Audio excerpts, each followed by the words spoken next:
o sea, hicimos un modelo de agente y lo codificamos en NetLogo, que es un poco más sencillo de codificar que otros lenguajes, así que te permite hacer un rápido desarrollo, digamos, que al final fue eso lo que primó. Así que... ¿Y hasta cuántos individuos podés meter ahí en NetLogo? Y ahora, hasta ahora metí casi 1 millón. Mirá vos, tenés buenas computadoras también. Sí. Eso es lo más importante. Y sí. Bueno, voy a presentar un poquito esto, que da más o menos cosas interesantes. Una ventana.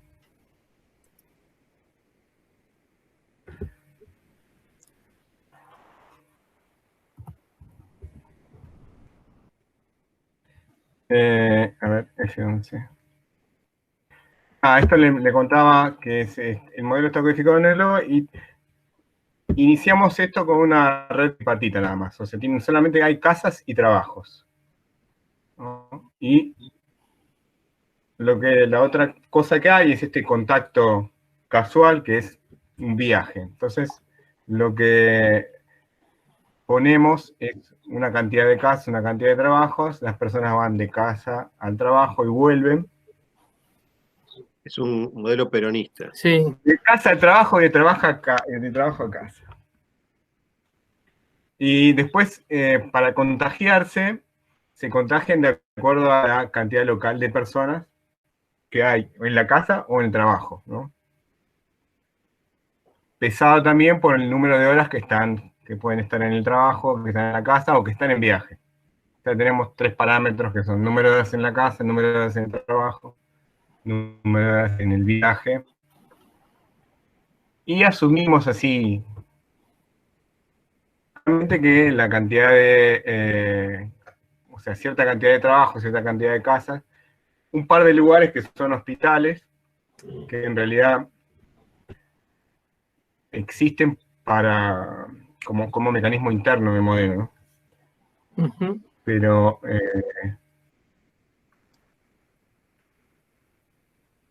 y le agregamos una cantidad máxima de hospitalización que todavía no lo exploramos demasiado.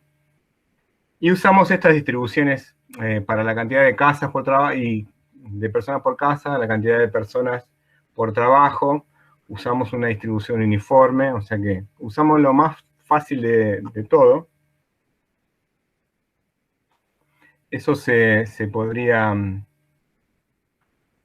modificar, digamos, no hay ningún problema. Pero como la verdad que no tengo idea de las distribuciones que hay en esta cuestión de cuántas personas hay en las casas, cuántas personas, cómo eso está distribuido, lo hicimos así. Y simulamos solamente un año, ¿no? Esta es la imagen del modelito NetLogo, que cuando trabajas en el logo, digamos, tenés que generar esta interfase que está en el medio, que son las casas, los trabajos y las personas, aunque, digamos, el modelo no tiene en cuenta la distribución espacial ni nada, se podría incluir eso en algún momento. Y acá están todos los parámetros, ¿no? La cantidad de personas por casa, la cantidad de personas por trabajo, las horas en viaje, las horas en el trabajo. Y más o menos tenemos los mismos compartimentos que mostró Juan. A ver si los puse acá los compartimentos. Sí. Más o menos, digamos. O sea, tenemos un periodo latente, después un periodo en el cual desarrollan síntomas, que vendría a ser el periodo presintomático. Y después tenemos una división ahí en el momento que los que van a desarrollar síntomas y los que no van a desarrollar síntomas. Los que van a desarrollar síntomas tienen un periodo prehospitalario, sea, pasan unos días hasta que van al hospital. Y bueno, ahí pueden suceder distintas cosas. Hay una cierta fracción de personas que va al hospital, o sea, que ni siquiera va al hospital. Yo puse que va al hospital, pero es que pasa directamente, cuando lo encuentran ya se murió y tenía COVID. Entonces, esa proporción está metida acá como gente que llega al hospital y se muere. Después, hay otra proporción que pasa por el hospital, o no sé si es por el hospital o tiene algún tipo de control, pero se va a casa porque tiene síntomas leves y se queda en la casa. Después hay otros que se internan y se recuperan, y hay otros que se internan y finalmente fallecen. Ese es el esquema que tenemos de compartimentos.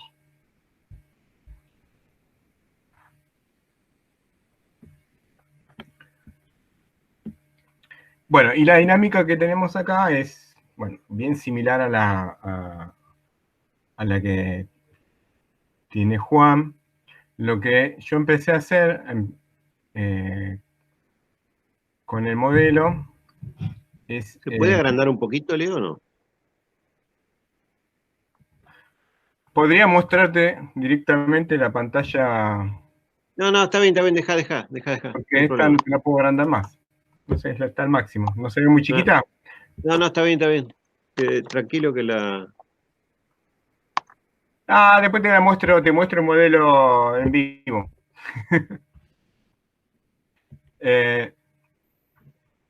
Después lo que me empecé a hacer es ajustar. Tomé Cava. A ver, espérate. Sí, tomé Cava porque me pareció que era el lugar donde había más datos. O sea, a pesar de que no modelo la población total de Cava, uso la proporción. Claro. Para ajustar. Entonces empezamos a ajustar a la cantidad, la curva de fallecimientos. ¿No? Y dejé los parámetros, un montón de parámetros fijos, que son relativamente, algunos son arbitrarios, porque la cantidad de personas por casa, por trabajo, no sé, podría ser cualquier otra. Y después los demás, más o menos ajustados a partir de bibliografía.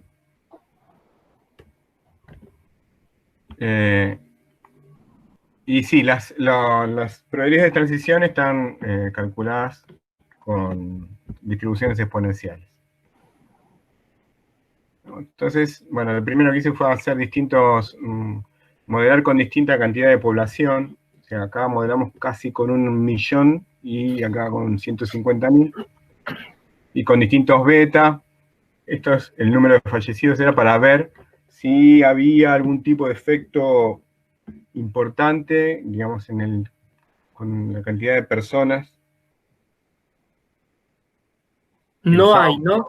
No hay, no. No sé, a nosotros nos pasaba lo mismo. Nosotros creo que los gráficos que mostré eran para 100.000, pero hicimos con 500.000 y era lo mismo. Sí, lo que sí me pareció, si hacía menos de 150.000, ya por ahí empezaba a ser mucho más variable.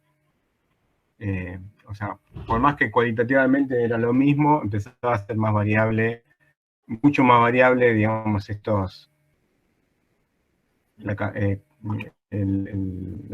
cuando hacías varias simulaciones, empezaba a aumentar la variabilidad. Bueno, así que usé este conjunto de parámetros y cosas más o menos para ajustar a Cava. Pero hice ajustes para los distintos meses, ¿no? Para los primeros 30 días de la cuarentena, no de la cuarentena, de la epidemia, para el segundo, para el tercero.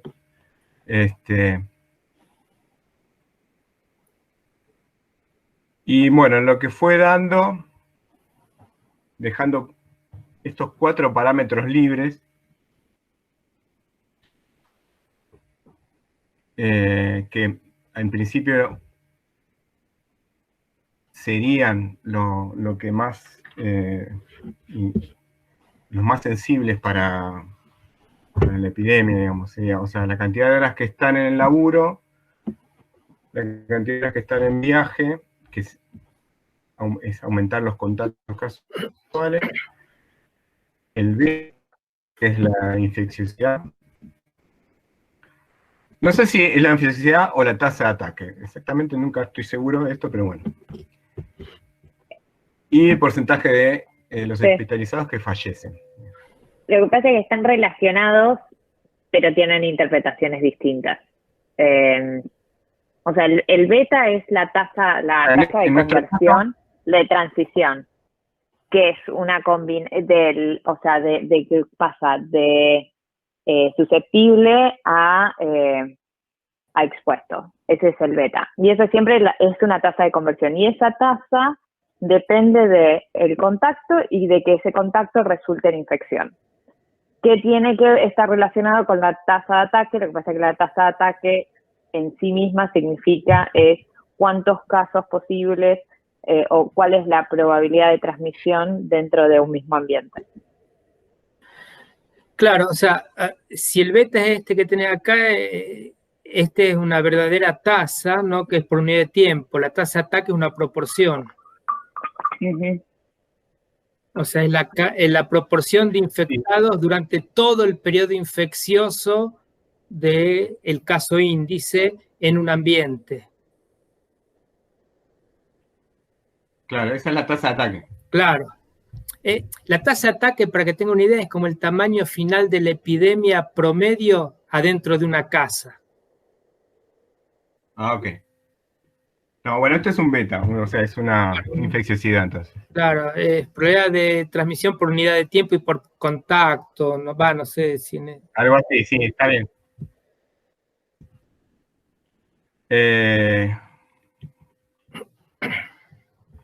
Sí, en este caso del beta, la infecciosidad la mantenés constante y lo que te va a determinar la variabilidad del beta va a ser el contacto. ¿Qué tan probable es que dos personas se encuentren? Que un susceptible y un infeccioso se encuentren. Claro, eso va a depender de las horas en viaje, las horas en trabajo. Bueno, exacto. También va a depender de los tamaños, de la cantidad de gente que vive en las casas, la cantidad, o sea, va a depender de cosas que yo no varié en estas simulaciones, que fue... No, está perfecto. O sea, va a depender críticamente de esto. Sí. No, el beta... No, es que... El beta... Dale. No, vos, dale. Bueno, no importa. Digo, lo que vimos acá era que, digamos, si tomamos el principio de la epidemia, o sea, digamos, el beta y los otros parámetros fueron variando, yo los dejé libres para ver qué daban. Vamos, el beta de 0.4 más o menos equivaldría a un R de 2.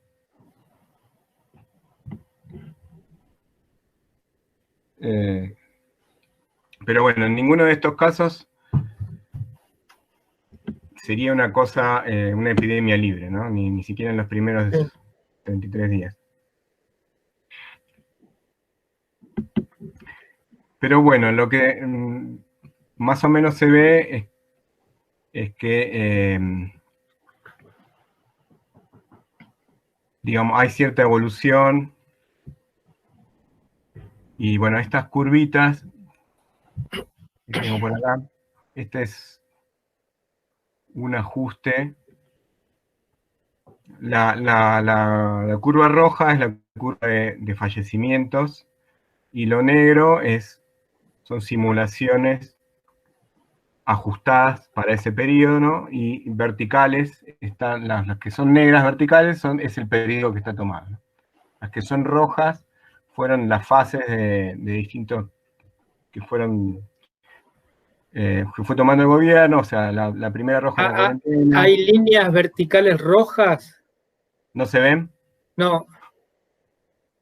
No se ve el color, se ven las líneas verticales, pero yo el color no lo veo. Esta que está... ahí se ve un poquito más, estoy aumentando el tamaño de la pantalla, pero sí. Bueno, no Sí, importa. son punteadas, digamos. Sí, son punteadas, lo que pasa es que no se distingue el color. Ah. Nada, y los ajustes que, o sea, obviamente, más o menos en la parte donde voy ajustando, entra bien, después se va desviando, ¿no? La curva.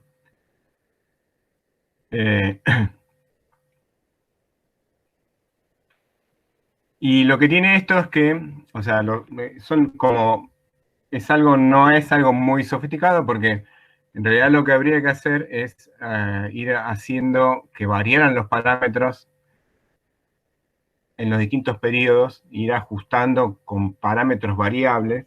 Pero bueno, yo lo que hice fue mantener los parámetros fijos y ajustar un periodo diferente para ver cómo iban variando los parámetros. O sea,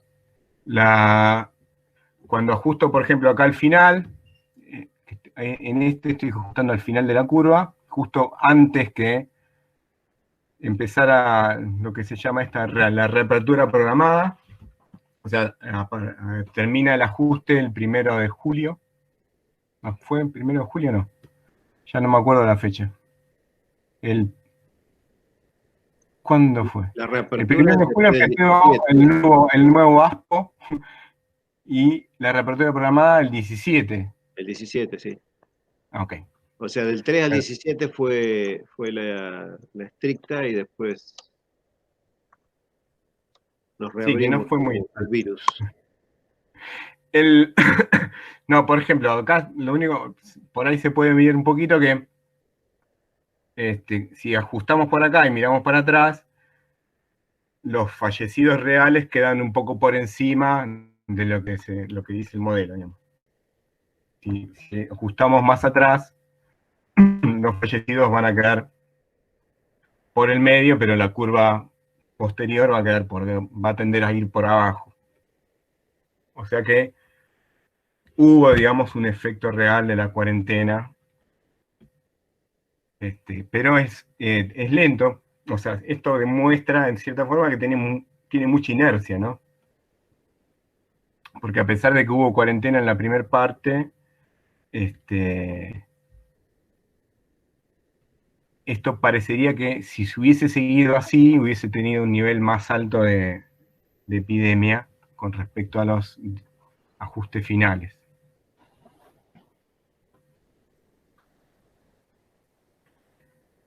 Me faltó una... Ah, acá están números. En números da que más o menos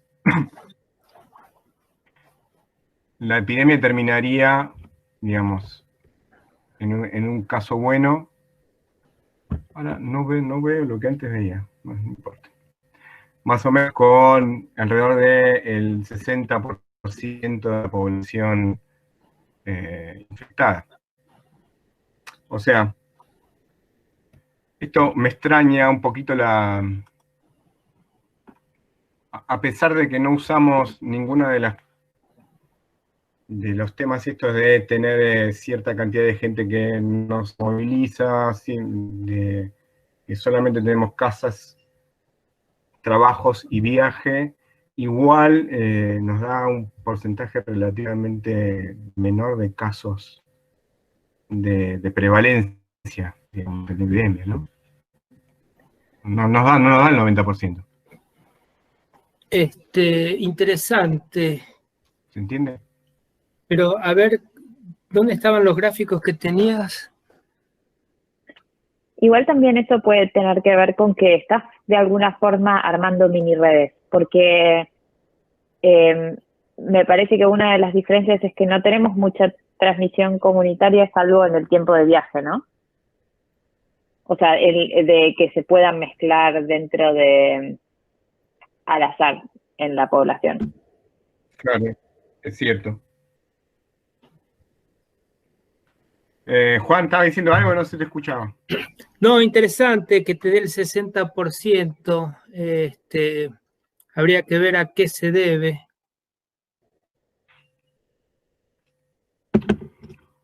Bueno, O sea, más o menos hay de acuerdo, usted si no da un poquito más, pero nunca llega ni al 80 ni al 90. un resultado. Está bueno ese resultado porque está más cerca de lo que se observa. Pero bueno, habría que ver a qué se debe, que todavía no me queda claro. Una de las cosas que se podría hacer para Estas- empezar a... Go ahead. Nada, después sí, agarré un set de parámetros más o menos, que no, ahora lo perdí el slide, no sé por qué no me aparece. Y hice algunos escenarios que me gustaría encontrar los parámetros. No, Che, Leo, una cosa perdí, bueno. que después estaría bueno que la hagas y me Sí. comentes es ver en este modelo cuál es el tiempo de duplicación al inicio de la epidemia, y después ver la tasa de ataque, cuánto te den las casas. No sé si con los no sé si Claro, con el sí, eso modelo habría que... hacer. Sí, sí, tengo que mirarlo, digamos, registrarlo, nada más. Está bien. El tiempo de replicación sí se puede calcular fácil. Claro. Después lo otro hay que registrar en una cierta cantidad de casas, ver lo que pasa, poner ahí una lamparita para que me muestre. Claro. Digo, en el modelo que Sí, tenemos nosotros también podemos ajustar los parámetros para que el tamaño final sea 70%, por decir algo, ¿no? Lo que pasa es que cuando hacíamos eso, las tasas de ataque para las casas y los tiempos de duplicación nos quedaban lejos de las observaciones.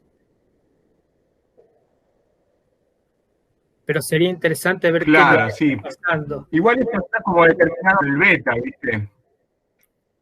Sí, O sea, el beta es lo que determina cuántas personas se van a terminar infectando en una casa, porque el beta es la tasa local, digamos, de sí, infecciosidad. Algo Así relacionado que, con lo que decía Fernando antes, aparentemente por algunas exploraciones que hicimos, pero todavía no hicimos una exploración bien hecha, ¿no? La heterogeneidad en la distribución de personas por casa afecta también un poco los resultados.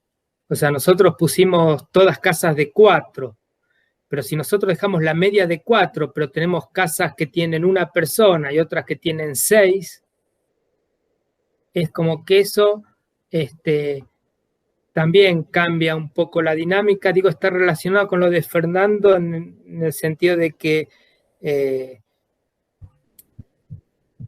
tenés, bueno, personas, por ejemplo, que no se mueven, ¿no? Es un poco parecido a esto. Acá tenés, qué sé yo, viste, viviendas unipersonales, ¿no? Que está relacionado a lo mejor con jubilados que viven solos, ¿no? claro. Y donde obviamente ahí ya te cambia la transmisión porque no tiene a quién transmitir el pobre jubilado.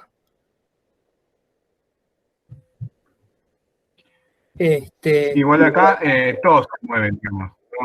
No agregamos eso de que hay cierta proporción que no se mueve. No, ya sé, pero digo, un comentario también estaba viendo lo que habían hecho ustedes, que es parecido, digamos, en el nivel de homogeneidad a lo que tenemos nosotros, o sea, todas casas de 4, por decir algo, y te comentaba que nosotros cuando exploramos que la distribución de personas en la casa no es uniforme, tenía consecuencias en la dinámica. Pero fue una exploración así muy rápida, eso es algo que también quedó pendiente para hacerlo con más detalle, pero como nos llamó la atención, te lo comento porque también es algo que a lo mejor pueden explorar, ¿no? Es que nosotros en este modelo, claro, perdón, Juan, en este modelo, Leo, vos lo que hiciste fue asignar una probabilidad entre 1 y la máxima cantidad de habitantes. No es un número fijo de cantidad de habitantes por casa, ¿no? Es un número variable, acotado entre 1 y lo que sea. 5 era. 1 y 4. 10. Sí. 1 y 10. Sí. Claro, sí, claro. Digo, quizás eso puede explicar en parte la tasa el tamaño final de la epidemia. A mí me parece... Bueno. Sí.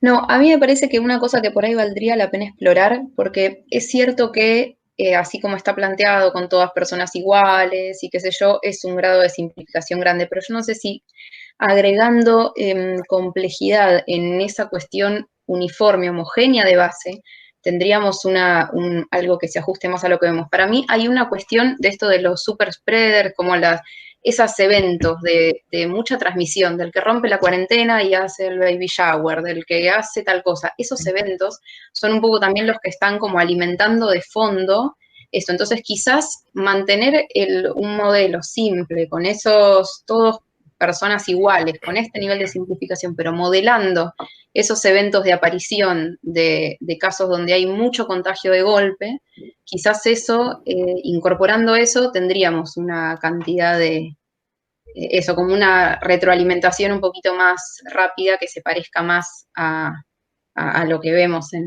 la realidad. Sí, lo que yo decía, lo que yo pensaba con esto era agregarle exactamente eso, digamos, a que cada persona tuviese un beta y ese beta tuviese una distribución determinada. Por ahí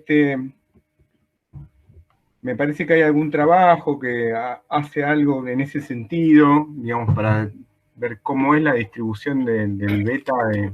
O sea, del beta, digo, que las personas tienen distinta infecciosidad y cómo es esa distribución. Sí, eso claro, para SARS-1 está estudiado bastante. Bueno, se podría tomar de ahí, digamos.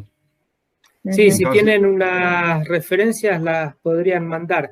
Lo que yo les comentaba antes es que nosotros exploramos un poco eso también en la tasa de contactos casuales. ¿Está bien? Porque nosotros teníamos los superpropagadores que tenían una tasa de contacto casual diaria mucho más alta que las personas normales, ¿no? Y te aumentaba la epidemia, obviamente, pero también fue una exploración así rápida, no parecía tener una influencia muy decisiva, pero no quiero mentir, digo que hicimos una exploración rápida y eso es lo que yo recuerdo, ¿no? En nuestro caso, los superpropagadores los incluíamos a través de la tasa de contactos casuales, digamos, ¿no? Claro. Lo que es importante, si le pone una distribución, tiene que ser una distribución por lo menos bimodal. ¿No? O sea, porque vos tenés una fracción son superpropagadores. Nosotros directamente lo que teníamos era, por ejemplo, un 5% de la población, por decir algo, eran superpropagadores y el resto eran propagadores normales. No, yo pensaba, que tenía una distribución que tuviera una cola, y la cola son los superpropagadores, digamos. Sí, claro, lo que pasa es que ibas a tener, qué sé yo, como no sé si exactamente lo mismo, ¿no? A lo mejor como quizás hasta es más fácil poner que algunos tengan un beta y otros tengan otro beta.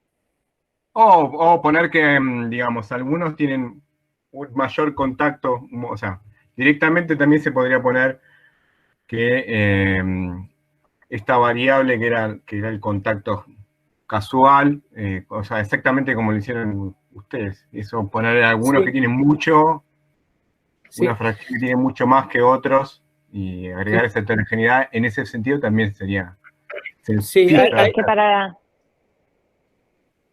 los superpropagadores tenés como dos cosas que pueden estar pasando. Una, que tengan un contacto mayor en promedio que el normal de la población, o sea, que tengan más contactos. Y la otra es que tengan un beta mayor, o sea, que sean más infecciosos, además. Claro. Son dos cosas que no necesariamente van de la mano. Claro, no necesariamente, en general puede haber de los dos, pero uno podría decir que si uno le agrega, ¿cómo es que se llama? Mayor número de contactos, como que podría incluir el otro caso. Por lo menos medio fenomenológicamente. Por un lado, digamos, en lo que tenemos nosotros, la infecciosidad, por ejemplo, dentro de una casa es muy alta, ¿no? Las tasas de ataque, entonces aumentarle la infecciosidad a la persona no te va a cambiar demasiado eso porque está acotado por el número de contactos dentro de la casa, por decir algo. Entonces, como que para que sea más evidente la superpropagación, lo que aumentábamos era el número de contactos potenciales. Y otra cosa, les comento, ¿no? Que me comentaron, no hay trabajos, pero es de gente que está haciendo las PCR. Una cosa muy curiosa, varios encontraron que hay unas tasas muy altas de carga viral que uno asocia con infecciosidad en asintomáticos. Bueno, pero Digo, es al margen, pero es una curiosidad, ya que estamos hablando de esto, ¿no?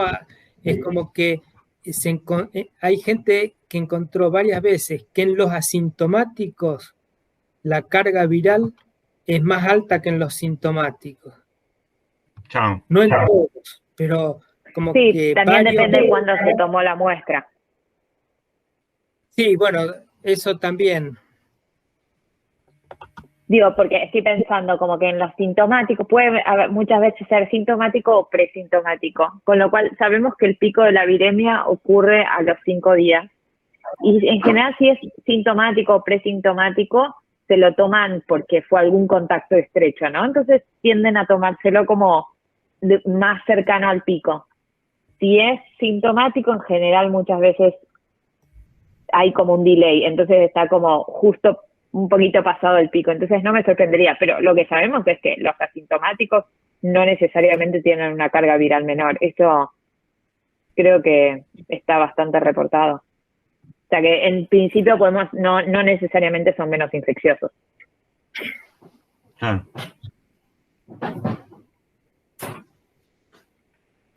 Bueno, muy interesante. Bueno, sigamos charlando, a ver qué es lo que pasa, a ver si vemos qué es lo que está pasando con esto del 60%, el 70%, ¿a qué se debe?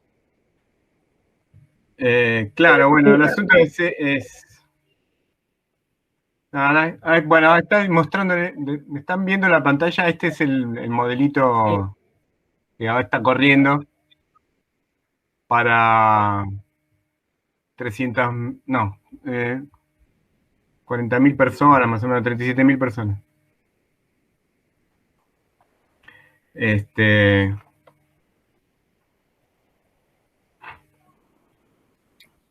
Yo no puedo hacer esas cosas lindas que hace No, Sarabia. bueno, pero no puedo correrlo con 500.000 personas y mostrarlo en pantalla porque ahí se muere todo, digamos. Claro. No, pero mis Pero lo que salidas te son... permite esto es, digamos, para hacer así unos juegos rápidos de cambiar de parámetros y ver qué es lo que pasa más o menos, lo podés hacer y ahí te genera unas curvitas. Que bueno, esto uno puede ponerle acá al costado, si lo que uno quiere ver se puede cambiar, poner distintas cosas, ¿no? Mis salidas son en tarjeta. Claro. Un target. Tarjeta perforada. Che, ¿puedo hacer una pregunta técnica? Sí. Deja de grabar. Bueno. Ok, listo. ¿Ustedes leyeron? Pará, que todavía no dejé de grabar. Dale. Vamos a dejar de grabar. ¿Dónde quedó la...? Acá.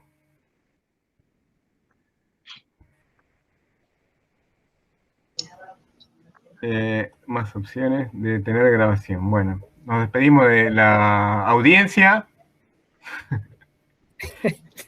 Y chao. La audiencia.